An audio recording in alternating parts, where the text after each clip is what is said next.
making a video finally. This is my husband, and he's finally making a video with me. Hi. Hi. So today we're going to be making a video of what the process was like moving to Japan, because we're actually finally here now, which is like a huge reason as to like why I wasn't posting videos, but it was because we were literally really busy. Yeah. Okay, so it's mostly gonna be like chit chat, like story time, but we're gonna tell you guys like everything basically. And the background that you're seeing, it's because we're in a hotel, because we literally got to Japan on Friday night, yeah. So let's get into it. Let's tell you all about how we got here, what we needed to do, and what the process was like, because it was stressful, right? Yeah, very stressful. A lot of paperwork, especially if you have pets. All right, so let's jump right into it and tell you all about it.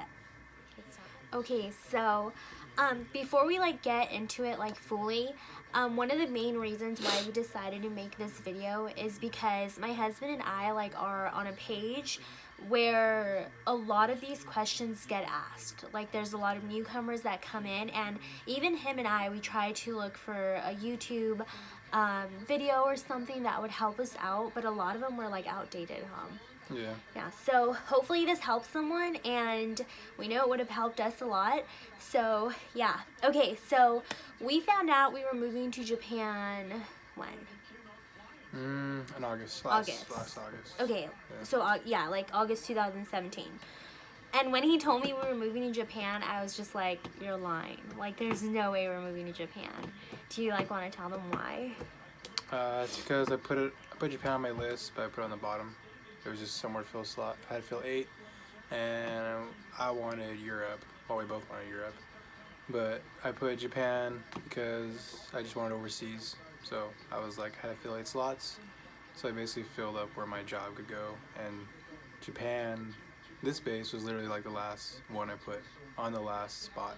So that was kind of surprising when we got it. It was crazy. So yeah, so when he told me we're moving to Japan, at first we were like, whoa, like we're actually moving to Japan. And the second thing was like, okay, we have to get things done, because the amount of things you need to do is pretty crazy. Especially like he said, like if you have a pet or even 2 pets that, you know, pets are family, like they're gonna come with you. So that's why it takes an even longer process. But one of the very first things we needed to do was basically get like a list, like a checklist, right? Yeah, like, oh, sorry, we realized the TV was on, so we had to turn it off. But yeah, so one of the very first things that Matt got was like a list, right? Like a checklist, like of what we needed to do. Just to get orders. Yeah. Just to get the orders you need to like get over here, not you're out processing. So it was a checklist of like medical things. What else was it? Basically medical stuff. You know, retainability, make sure I still had enough time in the military to serve this tour. So it's basically like a checklist of like 10 to 15 items you gotta get done. 1 or 2 of them you can't get, like have like, you know, earlier than dates, so you kind of have to wait until you hit that window. But yeah, it was just a checklist for you to just get your orders. Yeah, and keep in mind that my husband's Air Force, so some of the things are pretty similar. We've learned through the page that we're on, but this is our experience through the Air Force. So yeah, so, you know, after we got over, like, of course we weren't over the excitement of Japan, but after we, like, said, okay, we need to get these things done, like, he sent me basically what I needed to do, because he was actually cross-training, and it was a little difficult because I had to do like a lot of things on my own. So for those of you wives who like are alone right now and feel like overwhelmed that you can't do the things, you can. Trust me, you can. So one of the very first things that I needed to do was go to our EFMP office, which was, what does that like stand for? Exceptional Family Medical plan.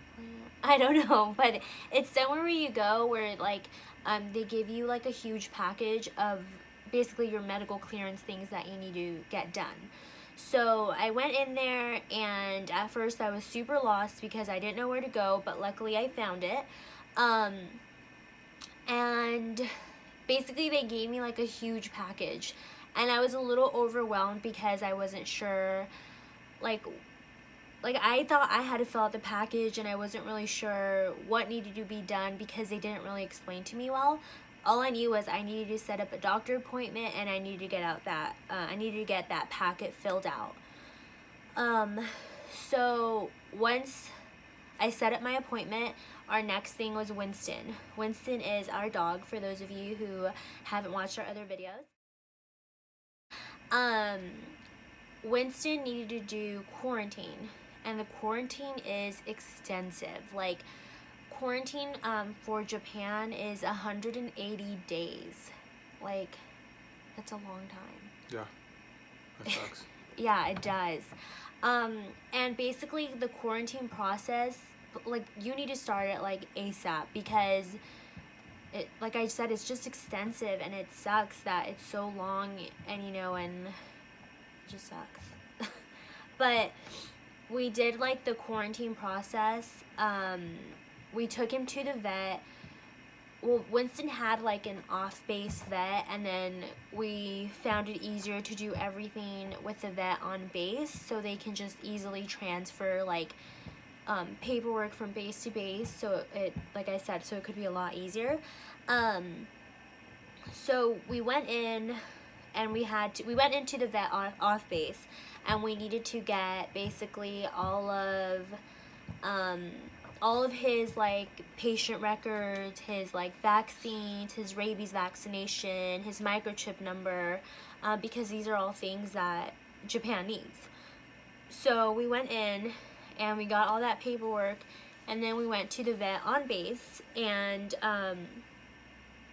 we gave them all of that. And at first it was a little confusing because they were telling me that his microchip number needed to be 15 numbers, and they were saying that that wasn't the case. And we were like stressing out about it because we didn't know if like the microchip Winston got needed to be taken out and then have a new one put in. But turns out the lady actually just wrote the numbers wrong. So that was a little bit of a relief.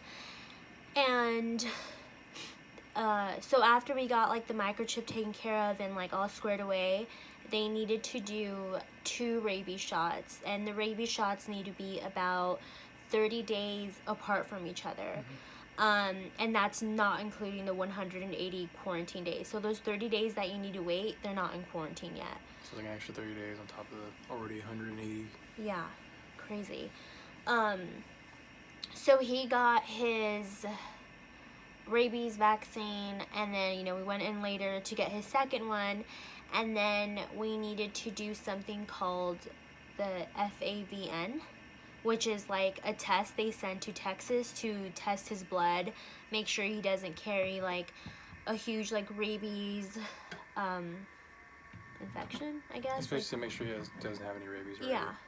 Yeah. So then they send that off, and when they send that off, that's when he starts quarantine.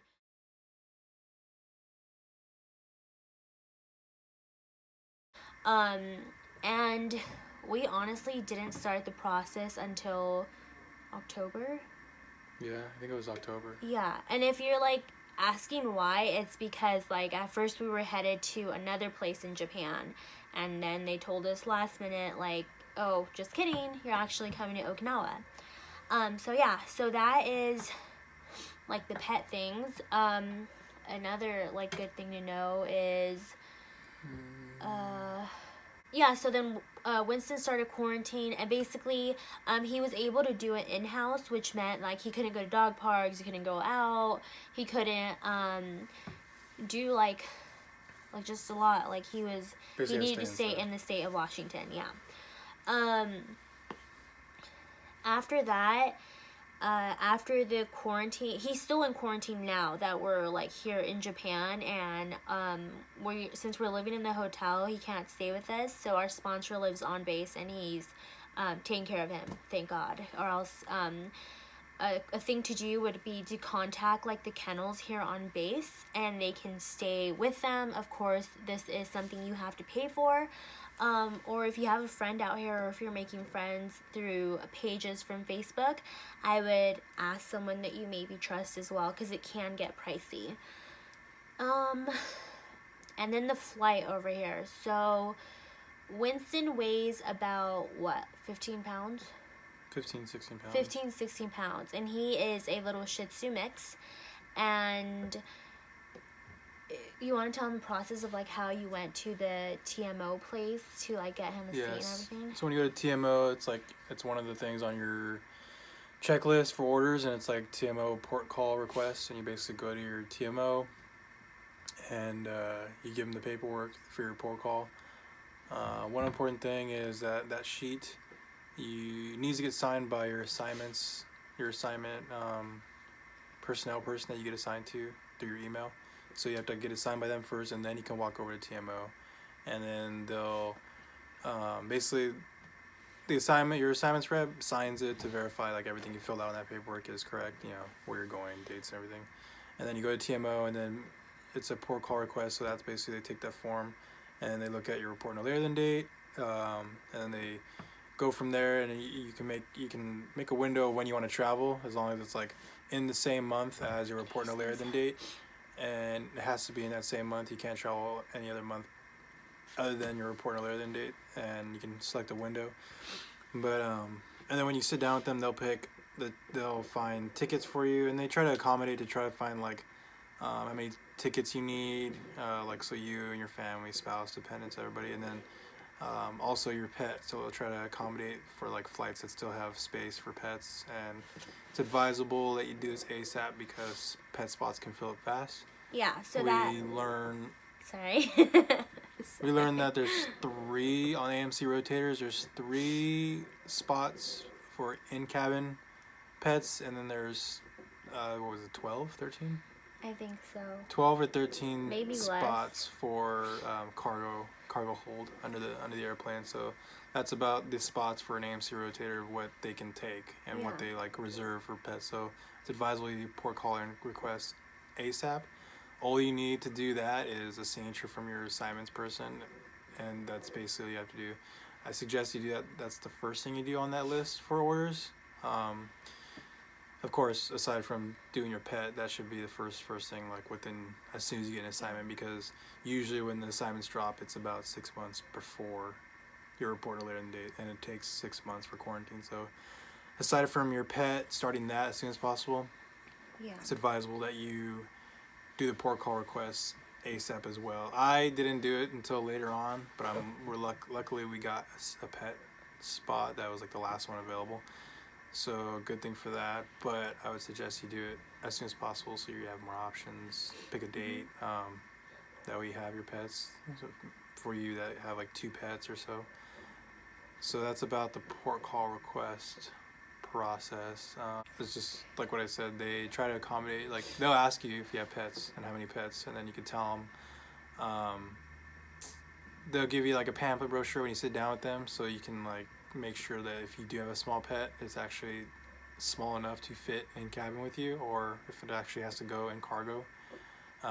Don't try to like wing it, because we did, and that was a bad idea. That was horrible. So I guess an important thing to say is we went on an AMC flight, not a commercial flight. So if you're watching this video and you're going on a commercial, I don't know how helpful it can be other than like the process to get here. But so like Matt was saying, go to the TMO, reserve a spot for your pet, and do not wing it, because we did that, and technically it wasn't our fault. We let them know like what kind of pet we had and how much he weighed and everything, and they told us that he would be fine to go in the cabin with us, which was perfect, because Winston's actually flown from California to Seattle with us. I'm sorry, from Seattle to California and back, and he did just great in the cabin. So please, so I guess like the standard size that they give you, like the example that they set is like a notebook paper size for a carrier. And if you think like, oh, they're not gonna check this, they check it, and it is crazy. So we got to the airport with Winston, and they asked us, do you guys have a pet? We said yes. And the next thing was, okay, sit him on the scale. We need to weigh him, and we need to see how big the bag is. And that's where one of like our first stressors came into play. We put Winston on the scale, and Winston weighed, with the bag and everything, about 19 pounds. I think it was because we had like the blanket in there too, and like other stuff for him.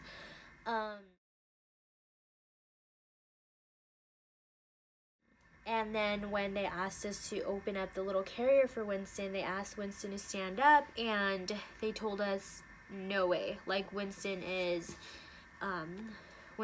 too tall. Like, he can't go with you. And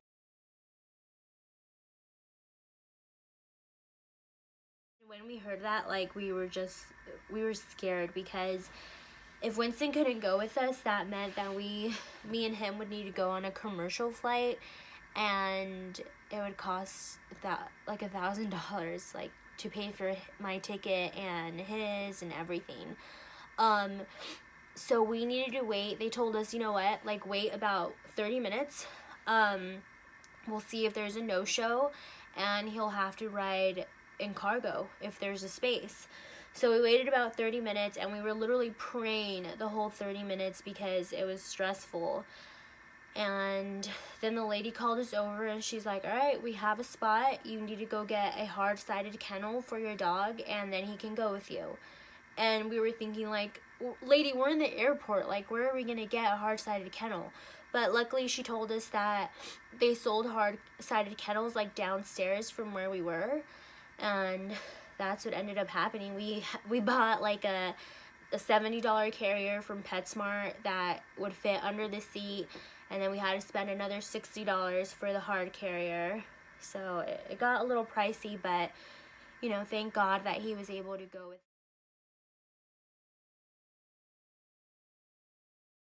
us. And yeah, but yeah, so I guess that's probably the pet process. And I'm backtracking here. At the vet, they'll give you like all the papers, like his rabies certificate and everything that you have to bring with you. Make copies of them because you'll be handing them out. Don't lose the original copies. That's very important.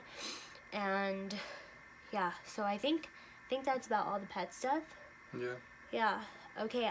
So next, the medical thing that I was like talking about for me. So like I said, I got a package. I set up a doctor's appointment. And then after I set up the doctor's appointment took about like a month, like, for me to get seen. And it was crazy because the doctor was like, what do I do? Am I supposed to fill out the packet? And I was just like, what do you mean you don't know? So that was stressful. But then I saw another doctor, and it was really easy. Basically what it was just like a physical. They made sure you were okay. They made sure your vaccines and everything were up to date. Asked you like health questions, making sure you're okay. And then once all of that is done, they'll fill out the papers for you. You go back to your EFMP office, and you give it to them. They'll make sure everything's good. After that, they'll set an appointment to like do a one-on-one with like kind of like a psychologist, I think, and like an officer, like a medical officer, I think, from the Air Force. And they just go over all of your paperwork with you. They ask you a few more questions, and if you're all good to go, they'll say, all right, you're clear to go. Were you hungry? You're clear to go, and you're good. And that's basically it. Like, that's just like the medical process. I think the way some people get stressed out is like if they have kids and they have to like do a lot of the medical stuff for them, or I've read on the page Okay, my husband dropped the camera. Or my phone. So yeah, so I've read, like, on the page that I'm on that, like, people would get, like, would get disqualified or not cleared because they have, like, asthma or they have, like, a certain disability or whatnot. But I also read on a lot of the things that you can, like, fight it, I guess, or like, appeal it. That's what I read. So yeah, but other than that, that process was pretty easy for us. Sorry, the cleaning lady's, like, passing by. Where did I leave off on? The FMP.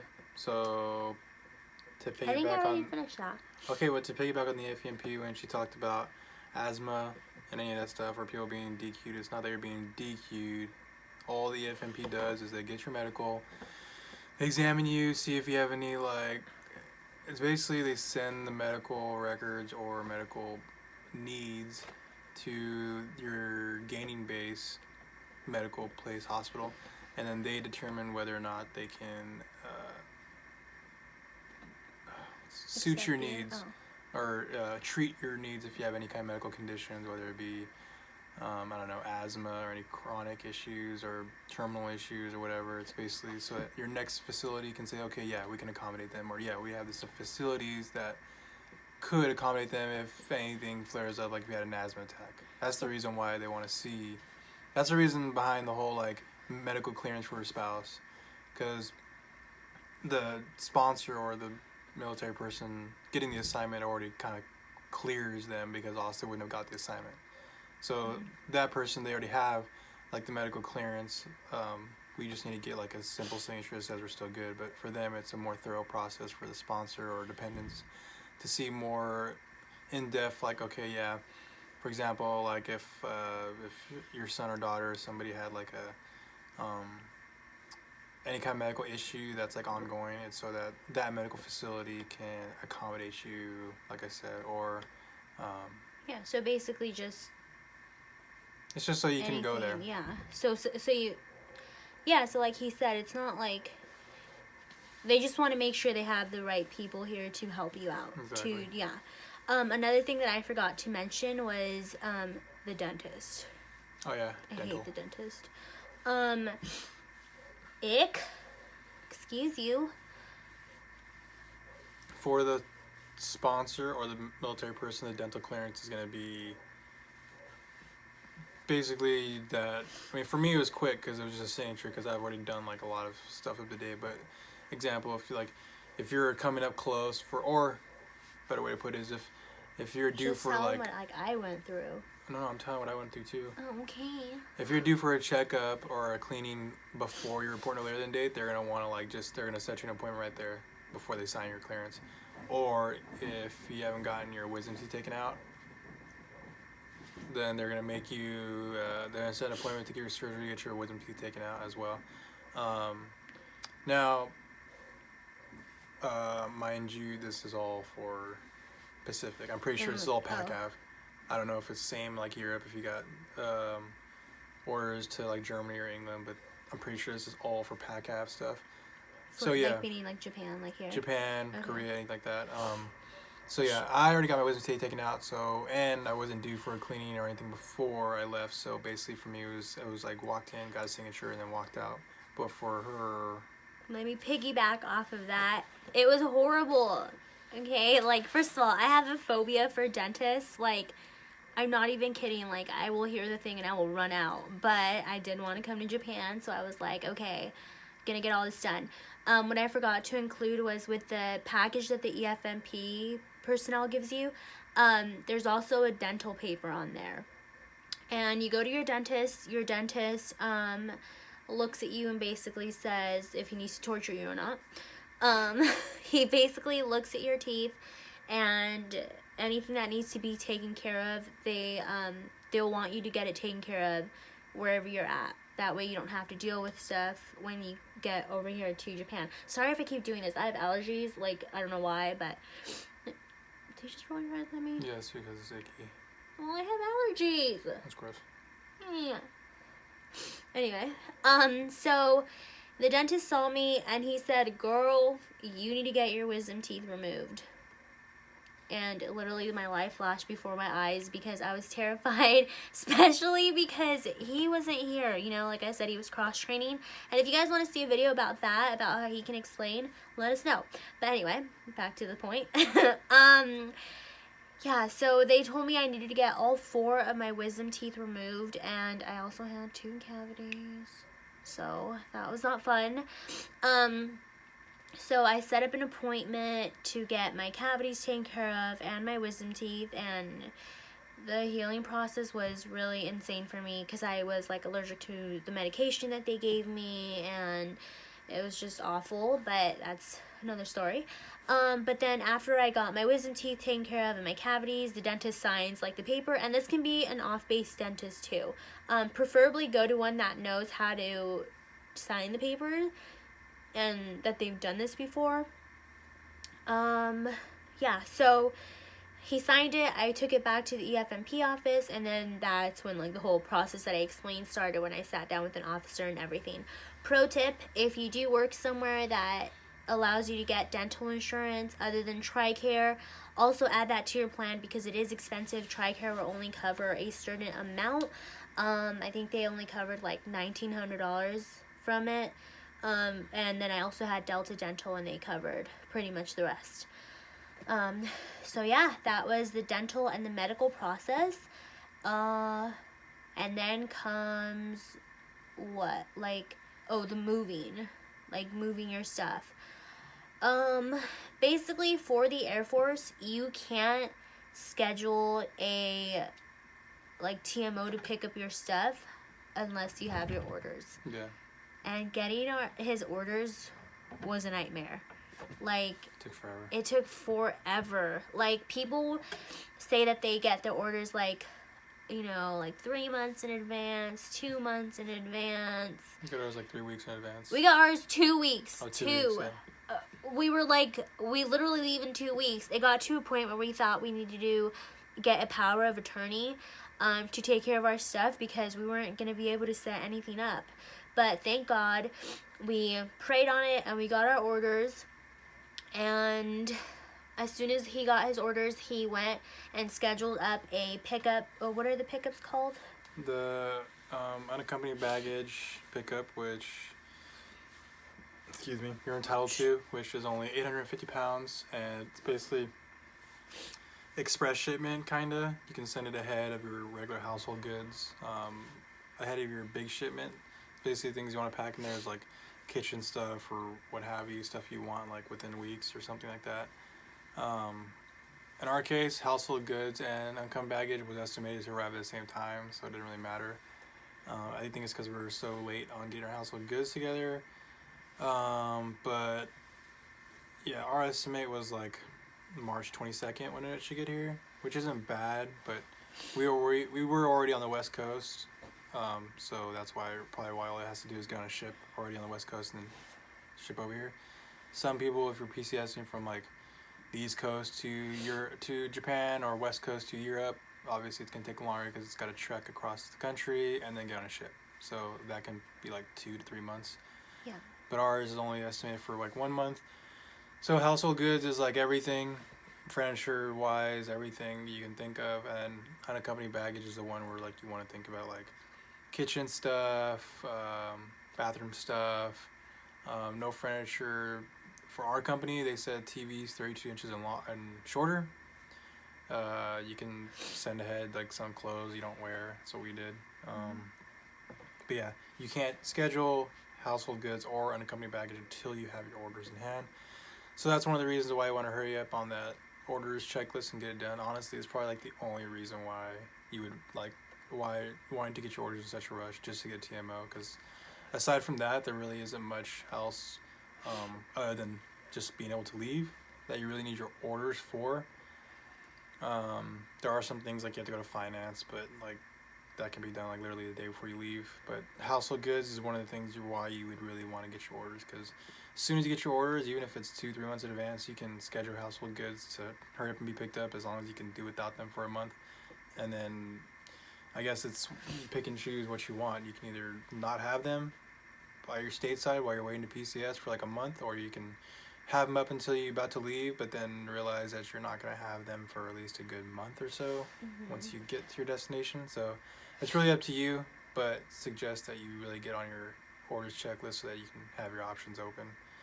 We didn't get ours, like she said, for like 2 weeks out, which kind of sucked, but at least we were able to get our stuff shipped out while we were there to see it get shipped out. And they'll give you, typically they'll give you like a list of what you can pack on the, what was the first? Unaccompanied baggage. On the unaccompanied baggage. So yeah, so the movers come, like for the unaccompanied baggage, a week technically. A week, well for us it was a week before they took the big stuff, which is the household goods. Yes. Yes, so what they took, like, I'll give you guys examples of what they took for us. They took shoes that we knew we were going to be okay without. They took some clothes that, like he said, we were going to be okay without. They took, like, some of our kitchen stuff, some towels, some spices. The spices have to be closed very well, very tight. Put a plastic, like, under the lid so they don't spill. Some movers will not let you take these things. Also, don't pack your stuff. Like what we did was we tried to make it easier by taking out our stuff and like setting it organizing it everywhere. That way they can just get it. But if you put your stuff in a box and close it up and everything, they're gonna have to open it and ask, well, what's in here. Yeah, so, and that didn't take long. We also had, like, a weight limit for the unaccompanied baggage, which was, what? 850 pounds. We were way below that. And then comes the household goods, which is, like, everything that they took. Also, my advice to you is buy stuff in the States that, you know, that you think you're gonna need, like a couch, like a bed, like, all of that, because it is pretty pricey here. And yeah, and they took that stuff. That took about 3.5 hours. Our limit was 8,000 pounds. It's 8,000 pounds, well, for us, Air Force, which you'll be entitled to, but if you want, they can do 4,000 in one day. Anything over, then they have to schedule 2 days. Okay. But like I said, we were well below that. Ours was 2,500 It was pounds. like, ours was like 2,100. 2,100. Total, like, well, the household goods shipment. Yes. So in total, like 3,000 pounds. So it wasn't really bad at all. Then after that came the plane ride, like getting here. So the night before, we basically packed all of our stuff that we had left. What we could bring was two check-in bags, 2 carry-on. 2 carry-on, well, a carry-on each, and a personal bag each. Personal bag. And then like another carry-on, I guess, like I don't know, they categorize it as like a laptop or a backpack, and then you're personally categorized as like, I don't know, a purse for her. I don't know what you would categorize that for me, but yeah, like a laptop smaller bag. Yeah, so in total it was 4 checked-in bags, 2 for each. It was 2 carry-ons, 1 for each, and it was 2 personal items, 1 for each. And we were good. Like, I think the weight limit for the check-in bags was under 70 pounds, and we were perfect with the weight. And then we needed to get there between 1:30 and 4:30 in the morning. 4:30 was the latest to show up because our flight took off at around 7:30 in the morning. Yeah, so we get on the flight. Keep in mind, this is an AMC flight. The plane is ginormous, and there will be kids on the flight. The kids were not bad at all. We totally respect the parents who go with their babies. We know it can be difficult, but honestly, get noise-canceling headphones if it's going to bug you, but they weren't bad at all, huh? They were good. But yeah, you go in. We had, like, the second to last seat on the plane. What the plane looks like is, first of all, it's ginormous. The middle section of the plane is like 3 seats, basically, and then the sides are 2 seats. We sat on the side, and it was a long flight. It really, really was. So another suggestion, like, pack a pillow, pack like, what are they called? An eye mask. Sleep mask. A blanket. Earphones. Headphones. Or like little ear, like that you would wear to protect your ear. Yeah. headphones, noise canceling headphones, your iPad, your phone, portable chargers, lotion, because my lips were so chappy, like our skin was insane. Water, like get like a reusable canister that you can fill up with water. And snacks. You can My have God, snacks, snacks. Yeah. They did feed us on the plane. They fed us in the morning and like around dinner time.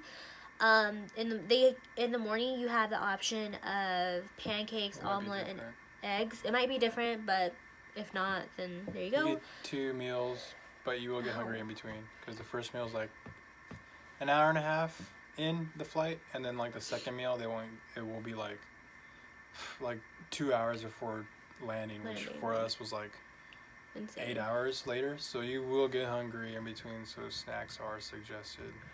Or you will get hangry. Yeah, you will. But we brought snacks. I don't know. I probably would have done differently with the snacks than what we did. We did like literally like little tiny snacks, but Maybe like sandwiches. yeah, probably like sandwiches, but like nothing like meat wise. Probably just peanut butter and jelly would probably be better than to try to make a full on like Subway sandwich. To be honest, so Yeah. peanut butter and jelly sandwiches or even like Uncrustables would be great if you froze them, and then like by the time you're ready to eat them, they'd be defrosted. What else would be a good snack? Well, just like little. Beef jerky would have been good too. Yeah. things like So, yep. So that was the flight. Like I said, it was long. It was hard for us to sleep in the plane. Like we would fall asleep for maybe an hour, hour and a half at a time. We would watch movies. They did have movies playing. There is no Wi-Fi on the plane. So download movies on your iPad and your phone. Like I said, they had a good selection of movies. They had the few that I remember, like The Notebook, the Dragon movie, Thor. They They had some pretty newer movies on there. Yeah, it wasn't too bad. I didn't watch any of them. We watched the movies on our iPad. And then we did have stops. I'm not going to say where the stops were because you might have different stops. You might not have stops. So it might be different for you. Yeah. At the stops, however, if you do have them, they will bring out your pet and you'll be able to give them water and feed them, walk them a little bit. And then you go to your next flight and they'll tell you, honestly, like pay attention to what they say on the loudspeaker for the plane, because some of the people weren't paying attention in our plane and they literally said like, please don't get up or do anything until someone comes in and they brief you. And of course everybody got up. Yeah, and we were like, but then they asked everyone to politely sit back down, and then at first they let families off the plane, families first, and then people who are like in the back of the plane and everything, and you just wait it out.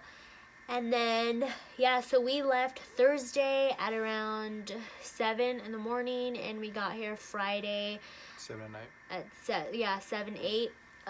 Once you get off the plane, when you're finally wherever your destination is, for us it was Okinawa, they get you off of the plane. It was raining a lot, but you get off of the plane and they'll have buses drive you to the front where you have to check in to go through customs, yeah. And you want to have like your orders ready, your passport, your military ID. Passport is for your dependents. Military ID is obviously for the people who are enlisted for him. And then you'll go through customs. It is a line because there are a lot of people on the plane. Then you'll get off. Then you'll go through customs. They'll stamp your passport, let you through, and then once you get here, it's like everyone's super friendly, very helpful. USO will be there. That's when your bags will get off and they'll be on the little rotator and you'll get your bags. You'll go get your pet. If you have a pet, they'll offer you water and snacks. And then your sponsor is, if you have a sponsor, they'll be outside waiting for you. And that's about it. We haven't done any newcomers brief or housing brief because we got here over holiday weekend, so we should have that. Sorry, I died. Technical difficulties. But yeah, like we were saying, your bags come off the little rotator thing, and then you meet with your sponsor, and that's pretty much it. I Obviously, everything here has been a little, not overwhelming, but It's new. exciting. It's new, obviously. Hold on, sorry, let me adjust this. It's new country, so Yeah. it's gonna take some getting used to. But this is only like our 4th day here. Mhm. But tomorrow we have our newcomers brief and then our housing. So we've been pretty much stuck in limbo since we arrived here on a holiday weekend. But Yeah. hopefully we get more information tomorrow and the next day, and then everything should be falling into place soon. Yeah, that's pretty much it. All the Yeah. information, everything we've gone through. Yep, and I do know we like rambled on about little things here and there, but I will organize this video as best as possible. Let us know if you want a tour of the hotel where we're staying at, like the inside of it. We will be posting videos of like little places we go to in Okinawa. Don't be scared. A lot of the locals, like since it is a little touristy area, a lot of them do speak English or they understand what you're saying. If not, Google Translator is awesome. I am trying to learn a little bit of the language to communicate a little better. But yeah, if we can give you any more information or help out in any way, or more videos that you want to see around the island, let us know and we'll be happy to share. But for now, that's it. I hope this video has helped. I hope it is informative. If there's something we missed out on, comment down below and we will try to answer it in the comments. Other than that, please don't forget to subscribe, turn on your little bell notification, share the video if you want, and we hope this helps you out. Again, he is Air Force, so all this information was, you know, Air Force. A lot of the military branches are kind of similar, so it might be a little different. But yeah, here's to our new adventure. Thanks so much for watching. Bye!